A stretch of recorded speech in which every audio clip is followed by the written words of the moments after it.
हमारे व्यस्त जीवन में ईश्वर की आवाज़। संत इरेनियस का बड़ा प्यारा वाक्य है। वे कहते हैं कि ईश्वर की महिमा इसमें है कि मनुष्य पूरी तरह सजीव हो जाए। ईश्वर की महिमा इसमें है कि मनुष्य पूरी तरह सजीव हो जाए। यह बड़ी महत्वपूर्ण बात है, क्योंकि हम बेहोशी के स्थिति में जी रहे हैं। 40 का काल राखबुद के बाद का शनिवार 17 फरवरी 2024। पहला पाठ नबी इसायास का ग्रंथ अध्याय 58 पद संख्याएं 9 से 14 तक और संत लुकस का सुसमाचार अध्याय 5 पद संख्याएं 27 से 32 तक। 40 का समय हमें जगाने, जीवित करने और पूरी तरह से सजीव करने का समय है। मैं, आप, हमारे परिवार, हमारे परिवेश के लोग कैसे सजीव हो सकते हैं, कैसे आत्मापूर्ण हो सकते हैं। हर एक व्यक्ति को आज सजीव होने की ज़रूरत है, जागने की ज़रूरत है। और ये 40 का समय संजीवनी की बूटी लेकर आता है। ईसा हमारे लिए संजीवनी है। उनकी शिक्षा, उनकी आत्मा और ये 40 के समय की कई सारी धार्मिक परंपराएं हमारे लिए कृपा लेकर आती हैं। अगर हम सही मायने में इसमें सम्मिलित हों तो ये हमें सजीव कर देंगी।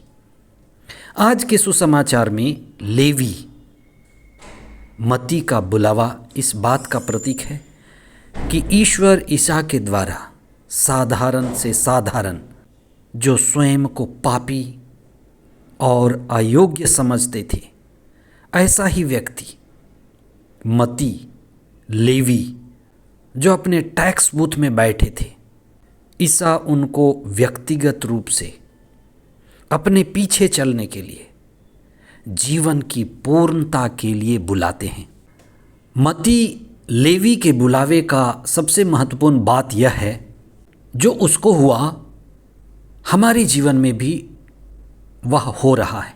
पहली बात यह है कि जीवन में रोटी कमाना, कपड़ा कमाना, मकान, मोबाइल की व्यवस्था करना, ये जीवन के आधार हैं। धन संपत्ति का होना, परिवार, उसका विस्तार, उसका रख रखाव, व्यापार, मकान, दुकान, ये जीवन के आधार हैं। लेकिन ये उद्देश्य नहीं है, ये सब कुछ नहीं है।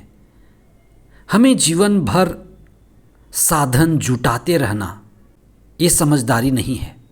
ईश्वर को पाना, मुक्ति को अनुभव करना, जीवन के परम उद्देश्य तक पहुंचना, ये जरूरी है।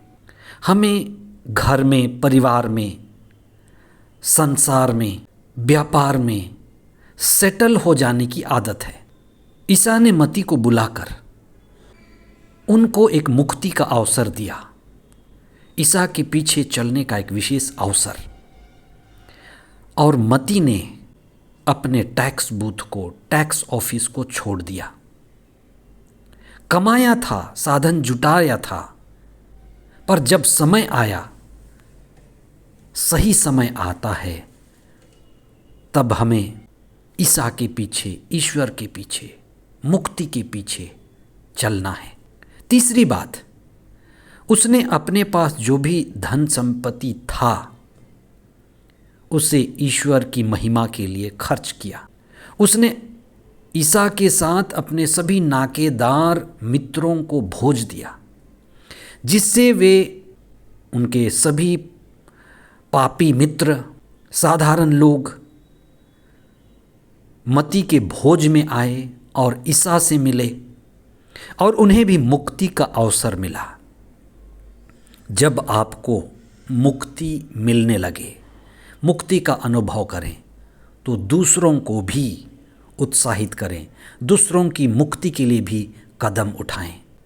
40 का ये शुभ अवसर मुक्ति का अवसर है।